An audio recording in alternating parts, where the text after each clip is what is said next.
ശനിയാഴ്ച വൈകുന്നേരം ബോറടിച്ചിങ്ങനെ ഇരുന്നപ്പോൾ എന്നാൽ പിന്നെ എയർപോർട്ട് കാണാൻ പോകാമെന്ന് വിചാരിച്ചു. നമ്മൾ താമസിക്കുന്ന ഉൺസ്മരണയിൽ നിന്ന് ആകെ 15 മിനിറ്റേ ഉള്ളൂ. ഇവിടുന്ന് നേരെ ഹൈവേ പിടിച്ചാൽ നേരെ എയർപോർട്ടിലെത്താം.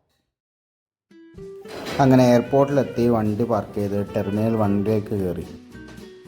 ഇവിടെ വരുമ്പോഴൊക്കെ ഏതൊരു ഹാപ്പനിങ് പ്ലേസ് പോലെയാണ് ഫീൽ ചെയ്യാറ്. ബാർസ്, കുറേ റെസ്റ്റോറൻറ്റ്, പബ്സ്, അങ്ങനെ എല്ലാവിധ സാധനങ്ങളും ഇതിൻ്റെ ഉള്ളിലുണ്ട്. അപ്പോൾ ഇവിടെ വന്നപ്പോൾ ഇവിടെ ഒരു എന്തെല്ലാം അറേഞ്ച്മെൻറ്റ്സ് ചെയ്യുന്ന പോലെ തോന്നി. അപ്പം പിന്നെ അതെന്താ സംഭവം നോക്കാൻ വേണ്ടിയിട്ട് നമ്മൾ കുറച്ച് നേരം വെയിറ്റ് ചെയ്തു. ടെർമിനൽ 1ലാണ് ഈ എൻ്റർടൈൻമെൻറ്റ് പരിപാടികളൊക്കെ ഉണ്ടാവുക. ഇവിടെ ഒരുപാട് പവലിയനൊക്കെ ഉണ്ട്. അതിനകത്ത് ഒരു പവലിയനാണ് ഇപ്പോൾ അവർ അറേഞ്ച്മെൻറ്റ്സ് നടത്തുന്നത്. ടെർമിനൽ 2ൻ്റെ ഇൻറ്റീരിയർ കാണാനാണ് ഒരു ഭംഗി. കുറേ ലൈറ്റ്സും കാര്യങ്ങളൊക്കെ ആയിട്ട്. പിന്നെ ടിക്കറ്റ് കൗണ്ടറുകളൊക്കെ എണ്ണം കൂടുതലും ടെർമിനൽ 2ലാണെന്നാണ് തോന്നുന്നത്.